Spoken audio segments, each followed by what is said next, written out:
Aleloia! Miarabantsika rehetra indray ry havana amin'ny anaran'i Jesosy Kristy Tompo, amin'ny alalan'izao video izao ahafahana mifampizara, mifampahery, ary indrindra mandray ny fampianarana sy ny fampaherezana ataon'ny Tompo izany. Fampitandremana androany izay no tena tian'ny Tompo ho zaraina ho antsika tsirairay avy. Hivavaka isika, miatrantsika izao fotoana izao. Ry Andriamanitra iray, Jesosy Kristy Tompo, fanahy masina, misaotra anao izay midera sy mankalaza anao, manome voninahitra anao ny amin'ny fikarakaranao anay, fandaminanao ny fotoana, ary indrindra ny fahavelomana. Ianao ny tompon'ny aina, tompon'ny hery, hatrany an-danitra ka hatratỳ an-tany, ka dia ianao no anton'ny zavatra rehetra, anton'izao Tompo, indrindra ny fotoana ankehitriny ahafahanay mifampizara, ahafahanay mifampahery, dia hisaorana anao izany. Nangatahana aminao mandrakariva dia ny famindram-po, mifono aminao amin'ny fahalemena, amin'ny tsy fahatanterahana rehetra, na izaho izay miteny ary indrindra ny mpanomponao izay mihaino koa. Aoka ianao hamindra fo aminay ary mangataka ny ranon'ny zanakao Jesosy Kristy hanadio tanteraka. Hanadio anay Jesosy ny rahanao ampy manadio sy manavoaka, dia sasao amin'ny rahanao soa mandrakariva izay ho hafa-keloka, diovy ho afa-pahotana. Ka dia mitenena araka ny fombanao indray fa vonin-kaino izay Tompo, aoka tsisy feonay fa tsy ny feonao, ary aoka tsisy ambara fa tsy ny sitraponao irery ihany, dia amin'ny anaranao Jesosy Kristy naovana izany vavaka izany. Aleloia, amen. Amen. Dia araka izany teny izany zany dia fampitandremana manokana zany no tian'ny Tompo ambara amintsika sy izaraina amintsika androany, dia voakintsika sady ny tenin'Andriamanitra, andraisintsika ny teny zany ao amin'ny Exodosy toko faharoapolo. Exodosy toko faharoapolo andininy voalohany ka hatramin'ny fahaenina ihany no hozaraintsika. Vakiana amin'ny anaran'i Jesosy.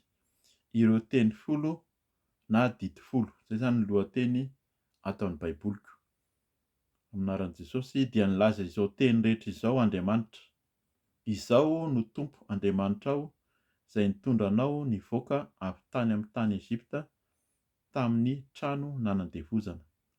Aza manana Andriamanitra hafa fa izao ihany, ary aza manao sarin-javatra voasokitra, na izay mety ho endriky ny zavatra izay eny amin'ny lanitra ambony, na izay etỳ amin'ny tany ambany, na izay amin'ny rano ambanin'ny tany. Aza miankohaka eo anatrehany ary aza manompo azy, fa izao Tompo Andriamanitrao dia Andriamanitra saro-piaro, ka mamaly ny heliky ny ray amin'ny zanaka hatramin'ny zafiafy sy ny zafin-dohalika, dia amin'izay mankahala ahy, nefa mamindra fo kosa amin'ny olona arivo mandimby izay tia ahy ka mitandrina ny didiko. Amen. Izay zany ny teny andraisantsika teny eto dia tena teny fampitandremana izany ary mampatahotra, mampiheritreritra raha maheno sy namaky tsara isika izany. Eto dia amin'ilay lohateny araka ny teniko teo dia teny hoe teny folo na didy folo. Ny didy folo no mahazatra antsika, ny didy folo, fa tena teny Andriamanitra mihitsy no teny eo ambony eo zany, eo ambany kely eo azafady, dia miteny mihitsy izy hoe dia nilaza izao teny izao rehetra izao Andriamanitra. Izany hoe tena Andriamanitra mihitsy no miteny eto, izay mahatonga anazy hoe teny folo, nefa miteny izy nandidy izy zany, izay mahatonga antsika zatra an'ilay didy, satria tena niteny mihitsy izy hoe aza manao an'izao, aza manao an'izao, tena nandidy mihitsy Andriamanitra. Misy zavatra tsy tokony hatao zany amin'ny fanarahana anazy. Ka izay no tian'ny Tompo ambara mihitsy zany hoe tena hoe tenin'Andriamanitra. Eto koa zany dia mila mampirisika antsika sy mampahery antsika fa ny teny izay ambarantsika, izay vakiana amin'izay baiboly, dia tenin'Andriamanitra. Izay mahatonga an'izy hoe tena tenin'Andriamanitra io fa tsy tenin'olona. Tsy tenin'olona zany fa Andriamanitra mihitsy no niseho tamin'i Mosesy tao amin'ny tendrombohitra Sinay tamin'ny nitenenany nanomezany ireo teny folo na didy folo izao zany. Dia izay mahatonga anazy teny hoe dia nilaza izao teny rehetra izao Andriamanitra. Tena Andriamanitra ny teny andiny faharoa: izao no Tompo Andriamanitrao izay nitondra anao nivoaka avy tany amin'ny tany Ezipta tamin'ny trano nanandevozana. Mbola manamafy mihitsy zany Andriamanitra hoe izy ilay Andriamanitra Abrahama, Andriamanitra Abrahama sy Isaka sy Jakôba, dia nahatonga ny zanak'Israely, dia ireo zanak'Israely ireo vao zanaka tao Ezipta, dia nifidy an'i Mosesy izy, namoaka azy ireo zany, dia efa tafavoaka tany ivelan'ny Ezipta izy ireo no niteny mihitsy Andriamanitra niseho taminy hoe zao no tokony ataonareo zany manomboka izao amin'ny fanarahana ahy. Amin'ny teny Hebreo amin'ny baiboly Hebreo dia tsy misy an'ity le hoe Ezipta ity zany fa ny soratra ataon'izy ireo dia hoe Mitsraim. Mitsraim zany dia midika le hoe ny trano nanandevozana, izay mahatonga an'ilay baiboly zany mamaky azy eto hoe mandika azy eto hoe ny trano nanandevozana na toerana nanandevozana, tao mihitsy zany nanandevozana ny zanak'Israely dia nafahan'Andriamanitra tao izy. Ka tsika rehefa manome an'ilay teny izy zany Andriamanitra mandidy antsika androany dia tiany ho afaka tsika. Raha mbola ao anatin'ny tsy fahalalana, tao anatin'ny tsy fanarahana ny tompo zany arak'ilay didy izay voakitsika eto dia mila miala amin'izany fa ao anatin'ny fanandevozantsika amin'izany. Fanandevozana ny amin'ny Satana moa zany no tena manandevo ny tsy fahalalana, ka dia izay no arak'ilay teny teo fa mampitandrina antsika ny tompo amin'izany teny izany. 7 amin'ny anaran'i Jesosy, aza manana Andriamanitra hafa afa-tsy fa izao ihany. Azafady, aza manana Andriamanitra hafa fa izao ihany. Eto dia nataony hoe Andriamanitra kely, izay zany ilay soratra ataony. Io mila mitandrina zany izay ny didy napetrак'Andriamanitra voalohany na ny teny teneniny voalohany, aza manana Andriamanitra hafa. Andriamanitra hafa ny tenenintsika rehefa tena mahafantatra ny tompo dia ny Andriamanitra hafa dia ny harena, ny vola, ny fahalalana, ny voninahitra. Jesosy ary dia niteny mihitsy hoe raha mbola tia ny rainao ianao na ny reninao na ny vadinao na ny havanao zanakao mihoatra an'i Jesosy dia mbola tsy tena tia azy ianao zany, tsy mpanara-dia azy. Ka eto tena niteny mihitsy Andriamanitra hoe aza manana Andriamanitra hafa. Ny Andriamanitra hafa efa fantatsika izay mazava dia ny fivavahana, ohatra hoe ny bodista dia manana sary zareo ho teneniny moa zany io sary sikotra io, ny fivavahan-Andriamanitra hafa izay tsy araka ny sitrapon'Andriamanitra. Eto koa zany na dia olona ary, eto dia efa mampitandrina antsika mihitsy ny tompo fa na olona ary no arahanao heverina fa hoe ray na ray masina dia mila mitandrina. Na mpanompon'Andriamanitra mitory tahaka anazy izao zany raha mampahafantatra anao ny sitrapon'Andriamanitra marina ako dia tsy izaho no Andriamanitra fa izy ihany ilay nahary ny lanitra sy ny tany. Andriamanitra no nahary ny lanitra sy ny tany dia ho vakiantsika sady, izay angamba no tian'ny tompo ambara sady vakiantsika amin'ny Hebreo 1:10. Hebreo 1:10 ny andininy fahaenina. Hoe iza moa zany ilay Andriamanitra lavabe raha zavaintsika tsipiriana hoe iza ilay tena Andriamanitra nanao ny lanitra sy ny tany any amin'ny Genesis 1 izy tena niteny, any amin'ny Jaona 1 koa izy miteny hoe izy ilay Andriamanitra, izy ilay teny, tao aminy teny ary ny zanany Jesosy Kristy lasa teny tonga nofo. Hebreo 1:10 andininy fahaenina amin'ny anaran'i Jesosy. Fa raha tsy amin'ny finoana dia tsy misy azo atao azahoana sitraka aminy, fa izay manantona an'Andriamanitra dia tsy maintsy mino fa misy izy, sady mpamaly soa izay mazoto mitady azy. Izany hoe tsy maintsy mino zany tsika, mila manana finoana aloha ary misy Andriamanitra, izay vao mahafantatra hoe ahoana moa zany ny fanarahana azy. Tena misy io Andriamanitra io, izay nahatonga anazy niteny tamin'i Mosesy hoe izaho ilay nitondra anareo tao amin'ny namoaka an'i Ezipta. Nanao fahagagana izy nisy loza folo mihitsy no nataony nasehony tamin'ny zanaky ny Ezipta zany tamin'ny Farao tao izay vao tena navoaka ny zareo tao ny zanak'Israely. Dia nasehon'Andriamanitra mihitsy tamin'izany hoe izy anie ilay Andriamanitra mahay ny zavatra rehetra, tompon'ny fahefana rehetra, na amin'ny tany na amin'ny lanitra na amin'ny zavaboary. Nasehony zany tsara vakianao zany ahafantaranao hoe inona marina moa zany ilay Andriamanitra ivavahana ity, dia mila mino izy fa misy izy aloha. Fa raha tsy mino tsika dia foana ihany zany ny fanarahantsika any tompo. Ary mino fa misy Andriamanitra, ary mino koa fa izy dia naniraka ny zanan'ilay tokana Jesosy Kristy ho famonjena, ho fanavotana antsika tahaka an'izao anio izao zany. Raha vonona hiala tsika, hiala amin'izany tsy finoanan'Andriamanitra zany dia manafaka antsika izy amin'ny trano fanandevozana na toerana fanandevozana zany dia ny tsy fahalalana aloha voalohany indrindra, fa tsy maintsy Andriamanitra ihany nahary ny lanitra sy ny tany, izay no arahantsika. Ny anaran'Andriamanitra moa zany araka ilay teny teo angamba misy ampatsahivon'ny tompo eto amin'ny fanahy masina amin'ny teny hébreu dia iod he vav he, zany no tena fanonona azy, tsy voatonona io zany fa misy ny sasany mamorona dia manome anaran'Andriamanitra koa, fa tsy anaran'Andriamanitra ireny fa Andriamanitra dia izaho ilay izy hozy izy, niseho tamin'i Mosesy koa izy tamin'izany nampahafantatra fa hoe izy ihany ilay Andriamanitra nanao izao rehetra izao. 14 amin'ny anaran'i Jesosy. Aza manao sarin-javatra voasokitra na izay mety ho endriky ny zavatra izay eny ambanin'ny lanitra ambony.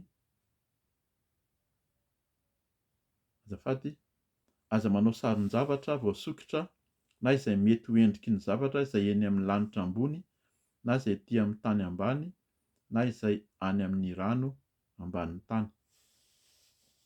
Izay zany mila tena mitandrina isika. Aza manao sarin-javatra voasokitra. Eto dia fantatsika amin'ny malagasy dia tena mahafantatra mihitsy hoe inona ilay sarin-javatra voasokitra. Fa misy ny sary sikotra na sary sokitra zany izay ataon'ny malagasy hivavahan'ny olona. Eto dia efa mampitandrina araka ilay teny teo hoe tokony tsy hivavaka aman'olona aloha voalohany indrindra ary tsy hivavaka amin'ny sary sokitra koa zany. Raha misy sary sokitra hivavahanao na dia heverina hoe endrika hoe Andriamanitra io na zanak'Andriamanitra io na renin'Andriamanitra io dia mitandrina isika, mila mitandrina fa tsy ao Andriamanitra. Ary izay mahatonga anazy raha fantatsika fa ninona endrika sary sokitra ireny dia ireny no amitahan'ny olona any amin'ny fanompoan-tsampy any, ny mpanao voadoa, mpanao ody gasy sy ny fanompoan-tsampy rehetra dia asiany sary eo, asiany sary. Eo zany misy koa sasany tamin'ny efa nisy fanazavana amin'izany amin'ny vidéo amin'ny ho avy Jesosy hoe sary na amin'ireny hoe acteur amin'ny cinéma na sary izay heverin'ny olona dia atao sary anaty cadre dia iny hoe ao Jesosy, io ilay Jesosy, tsisy nahita an'i Jesosy ary tsy tena mahafantatra tsara ny endriny. Fa raha tena mieritreritra ianao tena io olona io izy na endrika ohatr'izao dia iny ilay ivavahan'ny olona io Jesosy. Dia iny entina raha tena ataon'ny olona lasa fanompoan-tsampy, izay no atao hoe fanompoan-tsampy ilay sary na sary sokitra dia mila mitandrina isika. Amin'izao ary misy an'ilay ohatra hoe ny hazo fijaliana izay ampahafantarina amin'ny maha-kristianina zany hoe hazo fijaliana amin'ny maha-kristianina dia ataon'ny olona misy ny Jesosy eo na tsisy an'i Jesosy dia iny mihitsy ny ivavahana, iny entina hatraizatraiza hoe iny zany no tena hoe ao ilay Andriamanitra, fa sary sokitra ireny. Tsy amin'izay Andriamanitra fa Andriamanitra tsisy mahita azy ary Andriamanitra hozy izy dia mamaly izay mivavaka aminy, izay mazoto sy mitady azy. Dia izay no hitandremantsika zany hoe tsy manao sary sokitra, n'inona endrika sary sokitra zany ety an-tany na any an-danitra na any ambanin'ny rano dia mila mitandrina. 15 amin'ny anaran'i Jesosy. Aza miankohaka eo anatrehany ary aza manompo azy. Izay zany tsy mila miankohaka, tsy mila manompo. Raha mbola ao anatin'izany fanompoana sary sokitra izany ianao n'inona endrika sary sokitra tomponao zany na miankohaka amin'izay dia mibeba, miala amin'izany fa ho avy ny tompo. Inona no teneny eo ambany eo fa aza miankohaka eo anatrehany na manompo azy amin'ny anaran'i Jesosy fa izao tompo Andriamanitra ao dia Andriamanitra saro-piaro. Saro-piaro eo Andriamanitra io, zany saro-piaro zany fantatsika tsara. Ny olona rehefa saro-piaro dia tsy mizara mihitsy, anazy irery. Ao amin'ny fanambadiana no tena iresahana amin'izany na ny olona hoe miaraka mifankatia dia tsy izarainy amin'ny olon-kafa izany. Fa tena mahasaro-piaro azy raha misy olona mitady haka na ohatran'izany dia hitantsika mihitsy fa ady sy korontana mihitsy zany eo amin'ny fiarahamonina raha misy ny hoe manafangaro ilay fifankatiavana zany. Dia tahak'izay koa Andriamanitra, saro-piaro izy ary ny tena ataony amin'ny maha-Andriamanitra azy dia inona ny ataony? Ka mamaly ny heloky ny ray amin'ny zanaka hatramin'ny zafiafy sy ny zafin-dohalika dia amin'izay mankahala. Tena misy fahamaliana mihitsy zany ataon'Andriamanitra. Dia aza gaga isika ao anaty fonosana kely raha misy hoe tsisy zavatra nataonao amin'ny fiainanao nefa mahagaga ianao hoe fa maninona tsy tafavoaka ianao na tsy milamina amin'ny fiainanao satria indraindray ny razambe na ny ray aman-dreny teo aloha no nanao tsinitsinona an'Andriamanitra, nivavaka tamin'ny sary sikotra dia ianao izay zafiafy sy zafin-dohalika teo aoriana aty no hiarany. Izay no anton'ny fanapahana, izany no tonga an'ilay hoe fanapahana ozona. tapahana amin'ny anaran'i Jesosy ary foanana zany manomboka aminao rehefa tena vonona ianao hiala amin'ny vanimpontsampy zany tsy akohoka sy hivavaka amin'ny sarin-javatra voasokitra amin'ny sarisary dia tapahana manomboka eo aminao zany izy dia tsy hatra aminao intsony ny zavatra niseho tany aloha tany. Ka izay ilay izy hoe mila mitandrina isika zany hafantarina ny tenin'Andriamanitra dia ahafahana, fa zany inona no teneniny hoe tena mankahala azy, amin'izay mankahala hozy izy, tena fankahalana an'Andriamanitra zany ny fanompoana, fiangovana, fivavahana, finoana ny sarin-javatra voasokitra. Andriamanitra irery ihany midira ianao hozy izy amin'ny efitranonao mangingina, fa izy hamaly anao ao amin'ny mangingina. Any amin'ny Matthieu 4:1 misy an'izany. Ka dia mahereza fa mila miala amin'izany zany tsika rehetra. 5:1 amin'ny anaran'i Jesosy, nefa mamindra fo kosa amin'ny olona rivo, mandimby, izay tia ahy ka mitandrina ny didiko. Izay zany mila tia an'Andriamanitra isika ary mitandrina ny didin'Andriamanitra tsy ho vakiantsika manontolo zany ilay didy folo na ilay teny folo nozaraina eto, fa efa voasoratra izany any amin'ny Matthieu 2:20, Matthieu 2:20 manomboka amin'ny 9:7-10 no vakiantsika ka hatramin'ny 7:30 hamezantsika azy alohan'ny hamaranantsika ny famparezana fo izao zany anaran'i Jesosy. Eto amin'ny baiboliko dia hoe ny didy lehibe indrindra. Ny fariseo noho ny nandre fa gina teo anatrehan'i Jesosy ny sadoseo dia nivory teo amin'ny toerana iray. Ary ny iray tamin'ireo izay mpahay lalàna dia nanontany naka fanahy azy hoe, mpampianatra, ny didy manao ahoana moa no lehibe ao amin'ny lalàna? Dia hoy Jesosy taminy, tiava ny Tompo Andriamanitrao amin'ny fonao manontolo sy ny fanahinao manontolo. Ao amin'ny Deutéronomie koa zany 2:4-5, ao amin'ny Deutéronomie 2:4-5 izy dia mbola nampiany hoe ary amin'ny herinao manontolo. Izany hoe tena tian'ny Tompo Andriamanitra amin'ny fonao manontolo, amin'ny fanahinao manontolo, amin'ny herinao manontolo. Izany no didy lehibe sady voalohany. Ary ny faharoa izay haka azy ihany dia izao, tiava ny namanao tahaka ny tenanao. Voasoratra ihany koa zany ao amin'ny Levitikosy 7:7-20. Azonao vakiana manontolo ireo toko roa ireo fa ireo tena manazava mihitsy ny amin'izany hoe sitrapon'Andriamanitra sy mitovy amin'ny hoe inona moa zany ilay didy sy teny folo sy fampitandremana nataon'ny Tompo amin'ny Deutéronomie 2:4-5 sy ny Levitikosy 7:7. Vakio manontolo dia fantatrao marina hoe inona ny tena mahasarika an'Andriamanitra. Izany didy roa izany no iantonan'ny lalàna manontolo sy ny mpaminany. Izay zany mila tian'ny tompontsika amin'ny fontsika manontolo, amin'ny fanahintsika manontolo ary amin'ny herintsika manontolo dia tian'ny namana. Izay zany manala ny fankahalana, manala izay tian'ny tompo. Tsy ambara amintsika eto raha te hahalala ny atao hoe tena fitiavana isika dia afaka mamaky ihany koa ny Korintianina 1, 7:1-7, ahafantarantsika mihitsy hoe ahoana tokoa moa zany izay tena hoe fitiavana takian'Andriamanitra sy ny fitiavana amin'ny fanarahana an'i Jesosy zany. Dia izay ny teny ifampahirizantsika zany androany dia ny Tompo hampahery antsika. Raha izao ianao vao mahalala izany dia mila miala mifona mibebaka amin'Andriamanitra raha mbola manana andriamanitra hafa ary raha mbola mivavaka amin'ny sarisary sy amin'ny zavatra voasokitra. Dia mahereza tompoko ny Tompo anie hanafaka antsika manontolo araka ny teniny fa raha ny zanaka hanafaka anareo dia ho afaka tokoa ianareo. Dia apetrao amin'ny Tompo ny fiainanao, atoloro ny tenanao ary miala zany amin'ny tsy fahalalana, amin'ny tsy fankataovana ny Tompo. Mila mitandrina ny didiny araka ny teniny eto zany. Misaotra ny tompontsika amin'ny teny izay hampahirizana antsika. Ny voninahitra dia ho an'Andriamanitra irery ihany dia manao velomanao amin'ny anaran'i Jesosy raha sitrapon'ny Tompo dia raha mbola tsy tonga izy zany dia mbola hifampahery eto ihany isika. Veloma tompoko. Aleloia. Amen.